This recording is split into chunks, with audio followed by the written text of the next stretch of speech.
Let's start out with this article, Nullification Made Easy. Of course, I will link to this and everything else in the show notes so you can read it in full. But I'm going to go through some highlights. And the reason I want to go to this is because we first want to get a little background on James Madison's views. Now, we know that Madison was the primary author of the Virginia resolutions of 1798 passed in December of that year, just after Jefferson's Kentucky resolutions. He wrote those in secret. He was the sitting vice president. Of course, that was a target of the Alien and Sedition Acts.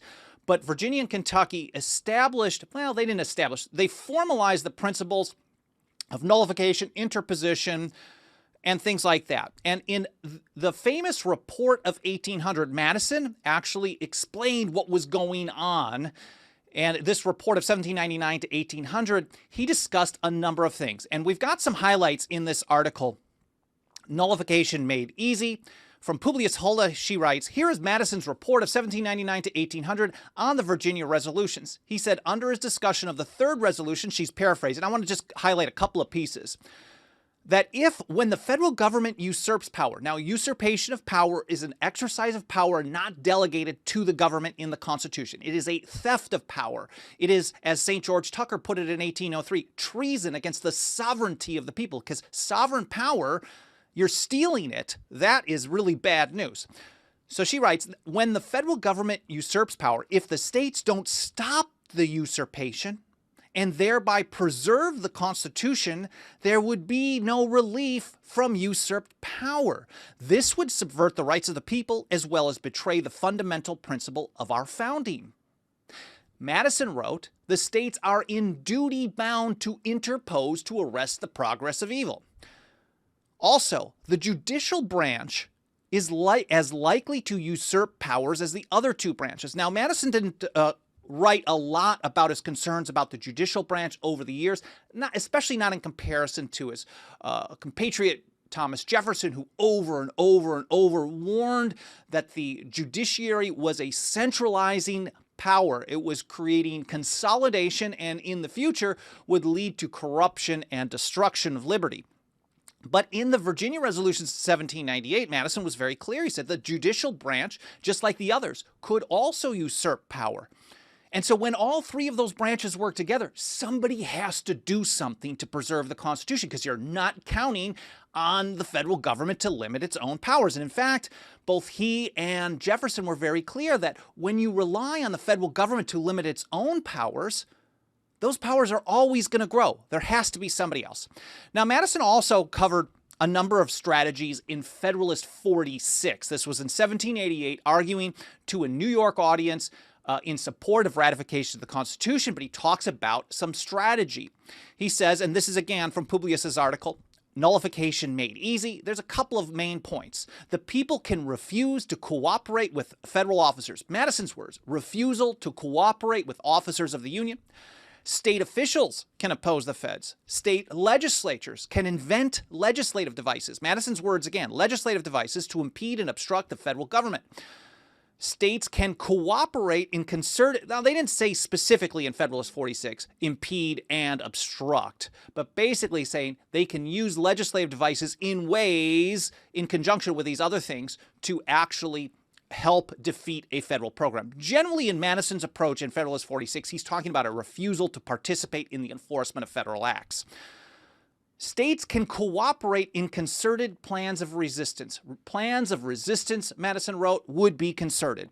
States can easily defeat the federal government's schemes of usurpation, and then they can also defend themselves. That's why the people are armed. So these are some main points from Federalist 46. I covered that 2 years ago in some detail, Madison's 4 steps to defeat and undermine federal programs. I will link to that. That was November of 2018. I will link to that in the show notes so you can check it out. We'll probably post it on our social media in the coming week as well, since it's kind of an appropriate time to be covering those things. So these are some very, very straightforward things. The author of the Virginia resolutions So where does this come from that Madison was against interposition and against nullification? Where do they get this from? Well, they're primarily relying on an 1830 letter from James Madison to a guy named Edward Everett. This was in August of 1830, and here's from an article that I published back in 2017. Some people say an 1830 letter from James Madison proves he opposed nullification in all situations all of the time. But nothing could be further from the truth. Mind you, if you just pull out a single quote, and this is the danger of just looking at, we post quotes all the time, single quotes, but if you look at them in the big picture, they tell a message about the original legal meaning of the Constitution and how to defend the Constitution and liberty. But if you just take one quote out of context, it is easy out of thousands and thousands and thousands of documents to find something that will fit your view. And I covered that in an episode a while ago, sometime over the summer. Basically, the greatest errors in looking at the Constitution, one thing that people do is they generally start from their own preferred outcome, and then they research and look for quotes or papers that actually back up their claim. It's a confirmation bias issue. But in this situation, they look at an 1830 letter from James Madison to Edward Everett, August 28th of that year, and Madison used some pretty powerful terms in what appears to be a complete rejection of nullification. He says it would overturn the first principle of free government and speedily put an end to the Union itself. That sounds like he totally was not on board. Did he flip-flop? Was he getting old and senile? Why was he so different from those original positions? Federalist 46, plans of resistance, he specifically said. He didn't just talk about noncompliance. He literally did talk about resistance, even though it was primarily a noncompliance approach or a non-participation or refusal to cooperate with the office of the Union. He was 79 going on 80 at that point. Maybe he was old and senile. I've heard people say that. Or maybe he was just more pragmatic later on and suggested that these types of things shouldn't be used willy-nilly in every single situation. But if we look at those words at their face value and literally have no context at all, we're seeing things like nullification, speedily put an end to the Union. It's so dangerous. Well, in order to understand, we should not only look at Madison's letter, but we should look at what Edward Everett wrote to Madison as well. And I've got that letter here. I will link to that in the show notes. This was Edward Everett to James Madison, April 11th, 1830. It's a short letter. You can read it. I'll just read this short piece of it. The closing remark in your letter has strengthened the desire which I felt before to know more particularly your opinions of the main question in the debate between Mr. Hayne and Mr. Webster. You may be familiar with the very famous January of 19th through 27th, the Webster-Hayne debate. And that's specifically what Edward Everett is writing to Madison about. What are your opinions about the statements made by these two well-known senators from Massachusetts and South Carolina, or vice versa, depending. Hayne was South Carolina, Webster, the hated Daniel Webster, was in Massachusetts, of course. The abolitionists, if you know my work on resistance to the Fugitive Slave Act, the nullification efforts in the North, they hated Webster because he was at least consistent on being a lover of big centralized power. Anyways, Mr. Hayne, Everett writes, mainly rests for his authority on the Virginia and Kentucky resolutions in support of what is frequently called the nullifying doctrine. Mr. W. appears to think that those resolutions admit of a construction conformable to his opinion of the functions of the Supreme Court. So he's saying, look, you're probably aware of this, Mr. Madison, but there's this big debate earlier this year. They were talking about a nullifying doctrine. What is going on? So in order to understand what is going on, well, let's look at what Madison wrote in response. He says, I have duly received your letter in which you refer to the nullifying doctrine advocated as a constitutional right. And you'll notice as you read through this, Madison is particularly taking issue with the phrase constitutional right. Now, I don't like the term constitutional right because the idea that rights come from the document, from the Constitution itself, is problematic. But he's talking about in the framework of a delegated and reserved power. There's something specific in the Constitution that says that this nullifying doctrine that they're talking about in this particular debate is from the Constitution. He says, this is from our distinguished fellow citizens. He's giving them respect. These are well-known people, well-respected. And to the proceedings of the Virginia legislature in 98 and 99 as appealed to in behalf of that doctrine. And you express a wish for my ideas on those subjects. So we know that the question that we understand, first of all, what is Edward Everett asking James Madison about? He's asking him about the statements made about the nullifying doctrine in the Webster-Hayne debate of in January of 1830.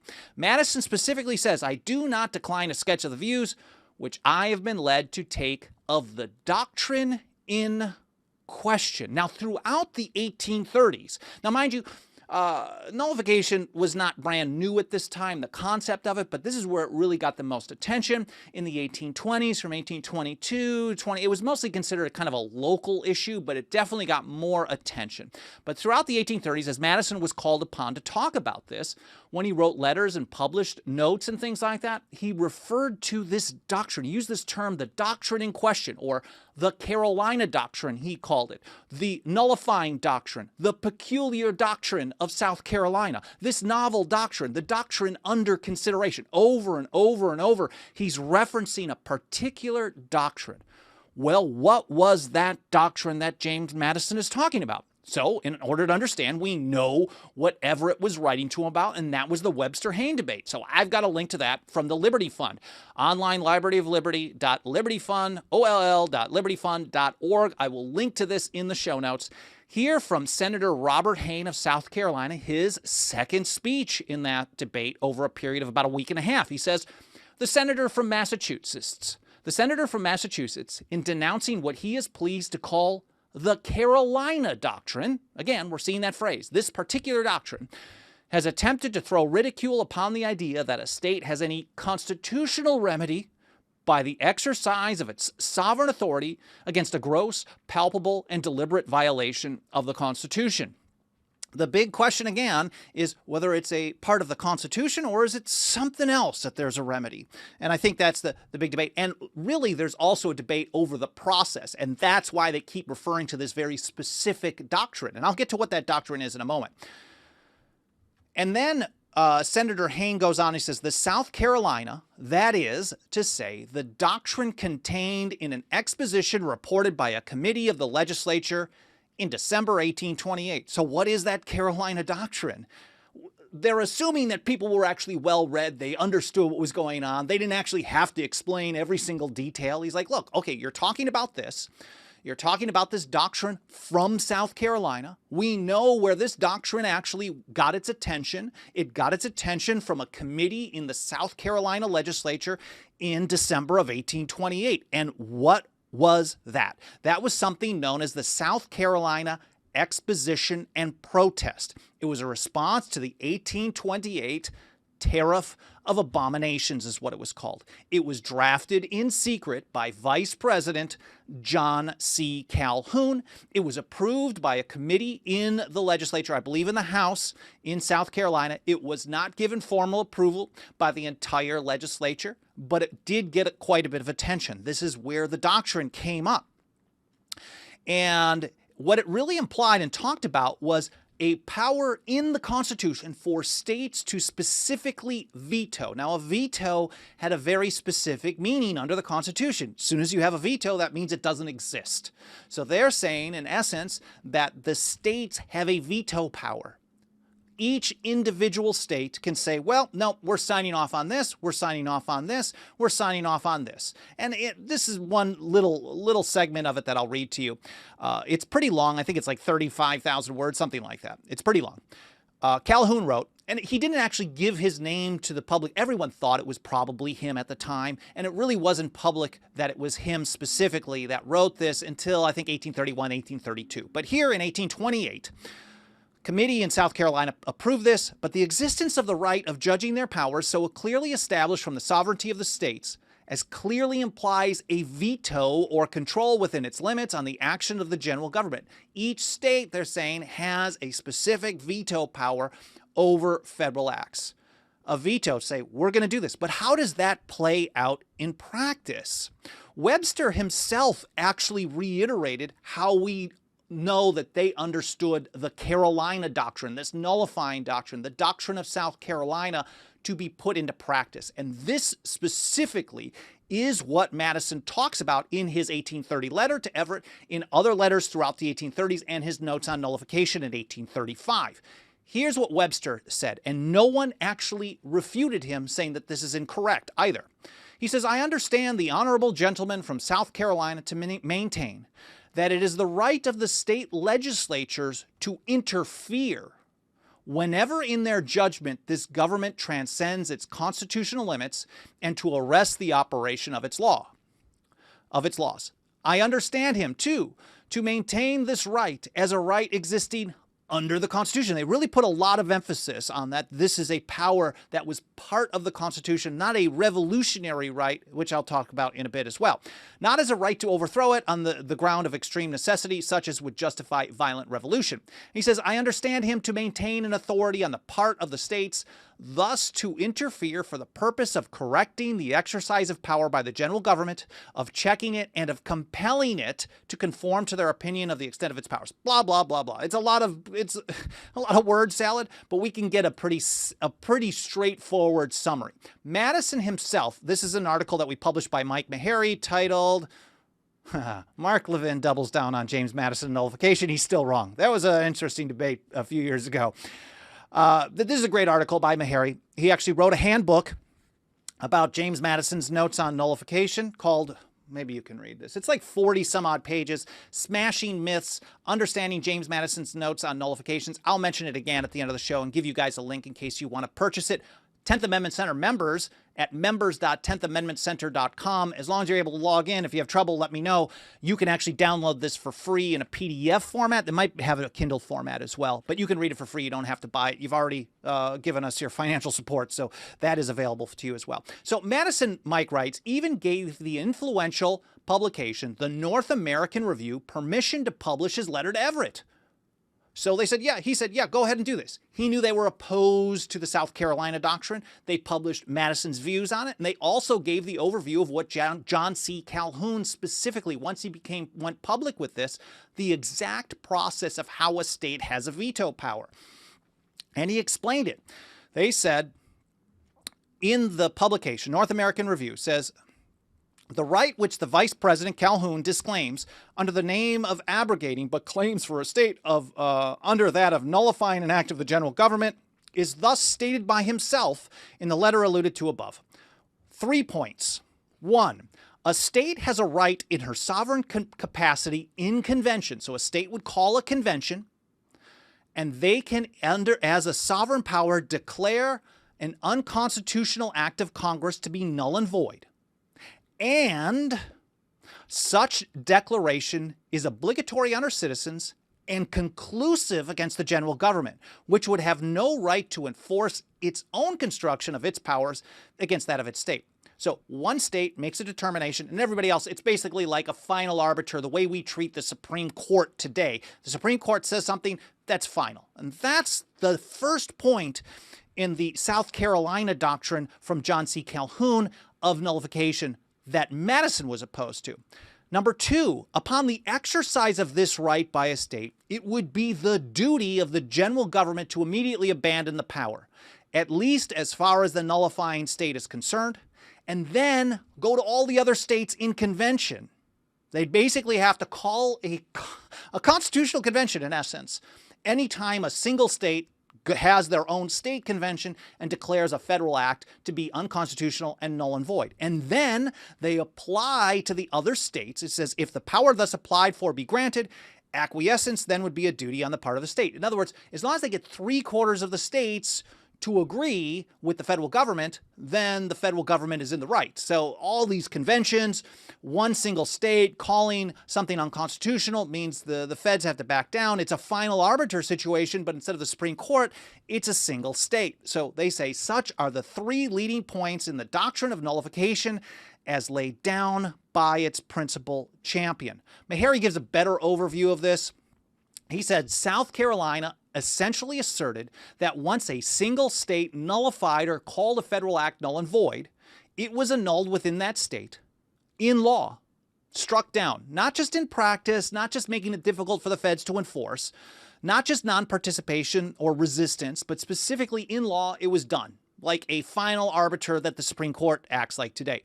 And then it could not be legally enforced there until 3/4 of the other states overruled the nullification. Furthermore, Mike writes, South Carolina claimed that a state's act of nullification was presumed right and valid until overturned. So any state could look at any federal act and say this is unconstitutional, and it was immediately considered unconstitutional, and everybody else had to agree with that until it was proven otherwise by a convention of the states, if 3/4 of them agreed with the federal government. If only a quarter, if less than 3/4, then the state held their claim. In other words, a single state, Mike writes, could effectively control the entire country. Representatives of the Palmetto State argued this was a constitutional remedy. The South Carolina version of nullification held that a state's action legally bound the rest of the country and annulled or make legally inoperative the federal act within that state. Now, of course, Mike writes, we find no such mechanism in the Constitution, and Madison rightly argued this idea was absurd. He was specifically talking about that exact three-point process. A single state could legally annul a federal act through a veto power. Then the federal government would be required to call a convention of the states. And then if the states agreed with the feds, then the state had to back down. It was just all about conventions and things like that. It wasn't anything else. And here's how Madison put it. Again, he says, but it follows from no view of the subject that a nullification of the law, let me read that again. It follows from no view of the subject that a nullification of a law of the United States can, as is now contended, belong rightfully to a single state. Now, he wasn't even saying that multiple states wouldn't have this. He's just saying a single, as this process is being contended. So Madison went out of his way to say that this process, as is being contended for in South Carolina by Calhoun, by Hayne, by whomever else, this cannot belong to a single state, this particular process. Again, he's talking about a very specific doctrine over and over and over. Now, Madison, back to the letter to Everett. Again, he points out this particular thing. So I just want to reiterate that he was talking about a very specific proposal, a very specific process, one that I agree with him. This is something that I believe was made up, this process, not the principles behind it, but the process.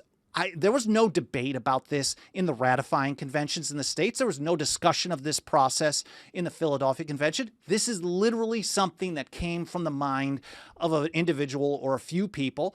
And Madison was opposed to it. I think it was totally wrong as well. The principles that backed up that were very sound, not all of them correct, but the process is what was problematic. And that's what Madison says. He says that this brings us to the expedient lately advanced, which claims for a single state a right to appeal against an exercise of power by the government of the United States decided by the state to be unconstitutional to the parties of the compact. The decision of the state to have the effect of nullifying the act unless the decision of the state be reversed by 3/4 of the parties.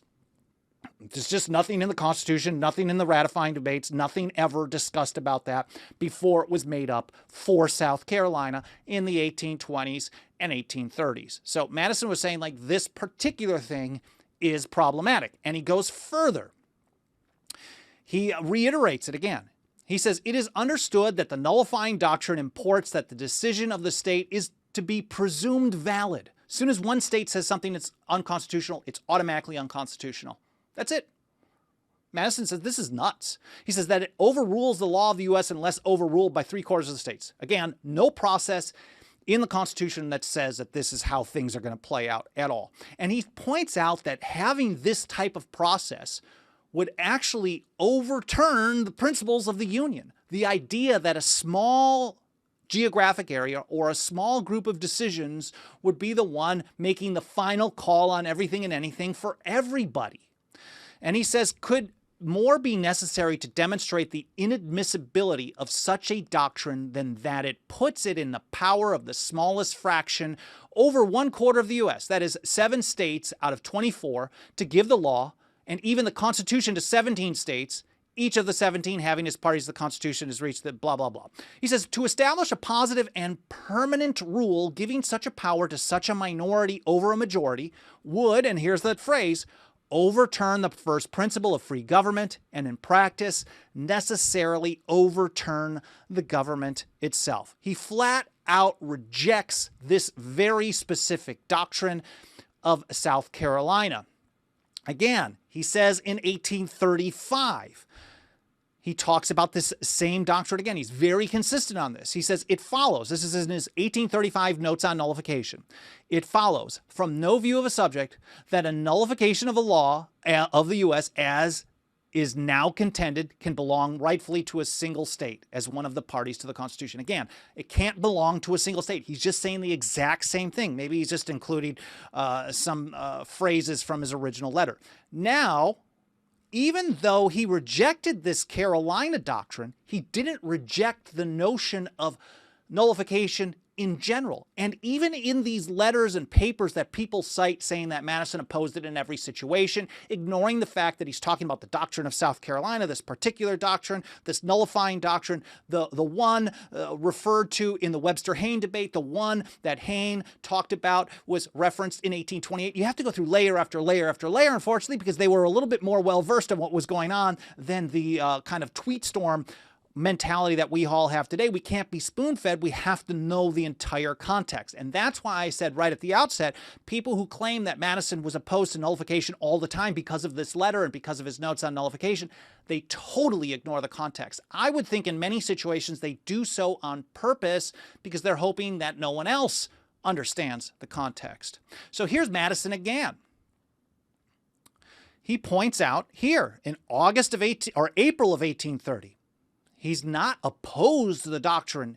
He's opposed to the specific process, that doctrine, but he isn't opposed to nullification and resistance as a general principle. He talked about it in Federalist 46. He talked about it in the resolutions of 1798 and other parts of his career. He says, nor can it be doubted that in such an extremity, basically when all the branches of the government are against the states, they're against the Constitution, a single state would have a right, though it would be a natural and not a constitutional right. He underlined the word constitutional.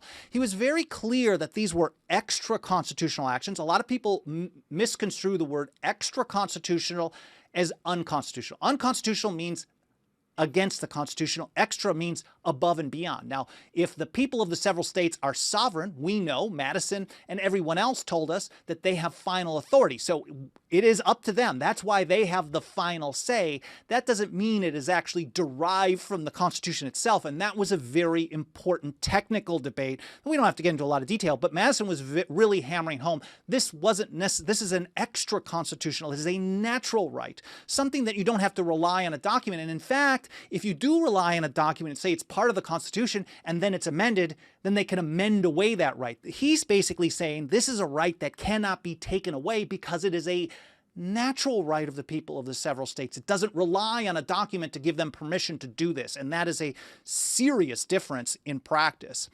He says the same may be said, indeed, of particular portions of any particular community, whatever, any portion of any community. When this is for those of you who want to deal on a local level with your state, he's basically saying the same thing. Like at some point, the people have the final say and the people have to go ahead and start exercising their rights, whether the government wants them to or not. He says this is the same of any political community so oppressed as to be driven to a choice between the alternative evils. That's him in 1830. So let's go back to Thomas Jefferson. Supporters of the South Carolina doctrine kept citing Thomas Jefferson, and they cite him very well, but again, the application of the process was weird. Here's Jefferson's draft in October of 1798 of what was a little bit modified when it was passed in November for the Kentucky resolutions of that year against the Alien and Sedition Acts. He says, where powers are assumed which have not been delegated, a nullification is the rightful remedy. Period. Well, colon. There's a colon there. Where powers are assumed. So any time, not only in certain extreme situations, but anytime the general government assumes powers that are not delegated to it, according to Jefferson, his strategy was every time a nullification of the act is the rightful remedy, colon, that every state has a natural right. Again, going back to natural right, this isn't derived from the Constitution. This is a right of self-preservation, of self-government, of liberty. It doesn't, whether the Constitution exists or not, people have a right to do this. That's what he's saying. Every state, and when we're talking about states, we're talking about the people of the several states. Madison talked about that in his report of 1800 as well. Every state has a natural right in cases not within the compact to nullify of their own authority all assumptions of power by others within their limit. It doesn't have any effect on any of the other states. He doesn't talk about a process that requires the central government to actually agree with them. They're saying, like, look, even if everybody else disagrees with you, it doesn't matter. It doesn't matter if the general government disagrees with you. It doesn't matter if every other state disagrees with you. They have the right to do it. Now, can they always pull that off? We don't know. Of course, in many situations they can't. Jefferson specifically addressed this type of thing the day after those resolutions were signed by the governor in Kentucky. He says, look, we should assert all these principles, but we have to think strategically. We want to push as far as events will render prudent. Not that it's important to note the difference between what's right in principle and what's the right action to take strategically. He's just saying that no matter what the situation, each individual state, the people of each state, have a natural right to nullify of their own authority. They don't need approval from anybody else. They don't need approval from a convention of other states. They don't need the federal government to willingly go along with it. They can take what action they feel is necessary within their own boundaries. End of story. He says, without this right, they would be under the dominion, absolute and unlimited, of whosoever might exercise this right of judgment for them. So Madison, in 1835, of course, they brought this up in the debate back and forth, saying, well, Jefferson himself called it nullification, and Madison said, yes, yes. He says, in this document, the remedial right of nullification is expressly called a natural right. A natural right, and consequently not a right derived from the Constitution. Rights that are derived from documents are not rights. They are privileges, and once they're in a document, the people who control the interpretation of that document or the enforcement of the document can take those away. And we see that happen with all kinds of natural rights today when people treat them as constitutional rights. It's dangerous to do that, and I'm actually glad that this natural right discussion was so important to Madison. It clearly was important to Jefferson as well. It's not a right derived from the Constitution. He says again, at the end, he cites that line from Jefferson's draft in October of 1798, where powers are assumed which have not been delegated, and nullification of the act is the rightful remedy, that every state has a natural right in cases not within the compact. He says, thus, the right of nullification meant by Mr. Jefferson is the natural right, which all admit to be a remedy against insupportable oppression. So in the very document, the 1835 Notes on Nullification, that Madison is supposedly the guy to cite where nullification is always wrong, always incorrect, here he is specifically saying, all you have to do is read a little bit later into it. I know it's long and a lot of people don't like scrolling, but he specifically says, this right of nullification from Mr. Jefferson is the natural right, which all of it, no one actually disagreed with this at the time.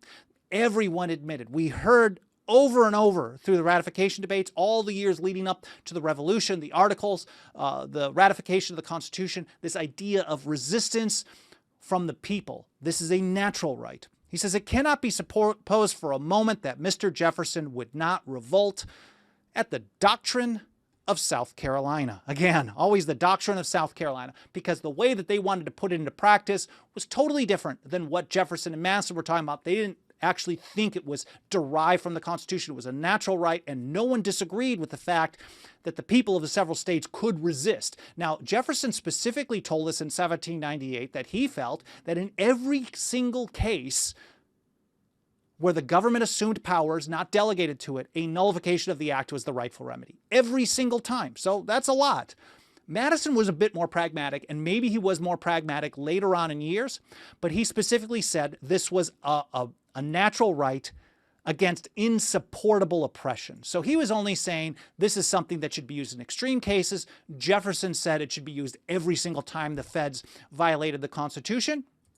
So this is again from an article I wrote a few years ago. He says, so while Thomas Jefferson and James Madison didn't agree on the exact point when nullification was to be used as a remedy, they were both quite clear that nullification is in fact a legitimate remedy. They were both clear that it is a natural right of the people of the several states to resist usurpations of their sovereign power. Again, as I mentioned earlier, we have this little handbook, Smashing Myths. We published it a few years ago. Smashing Myths, Understanding Madison's Notes on Nullification. It was almost entirely written by Mike Meharry, who is pretty awesome. It is 42 pages, including the about the author. So you can read it really fast. I will include a link to purchase that in the show notes. It's actually 10thamendmentcenter.com/myths. In case you don't want to dig it up, you just want to type to it, $9. It's pretty easy peasy. If you're a member already or thinking of signing up, those start out as little as $2 a month. You can access that for free, plus a number of other handbooks that we have published over the years. Well, I hope you guys found this interesting. It's a really meaty topic. It's a kind of a geeky, wonky thing, but I certainly know that this type of argument will come up. We haven't heard it as much in the last, say, 2 to 3 years, but we heard a lot about it the 8 years prior to that, and I expect it's very likely we might start hearing this argument again, but it's important for all of us to have the intellectual firepower to reject this, or to just be like, look, here's some information for you, read it, learn about it yourself, and if they don't want to come along with the truth, that's up to them. And we just have to keep pushing forward with the truth. I'm going a little bit longer than I planned to go on this show today, so I'm not going to read through the comments right now for some questions, but I will check those out a little bit later today. Please continue leaving those, whether live or in the archive. Of course, smash the like button, subscribe, reviews on iTunes and other podcast platforms or Apple Podcasts. These are all very helpful in getting us to reach more and more people. And of course, our membership program, which I keep mentioning, $2 a month is all it takes. 10thamendmentcenter.com/members. You get access to a bunch of free ebooks and stuff, and we'll probably be adding another new one in the next 1 to 2 months as well. Anyways, I hope you learned something from this episode. It's a lot of great information in I love sharing this type of stuff. I hope you enjoyed the presentation. I appreciate you being here, and I'll see you next time here on the Path to Liberty.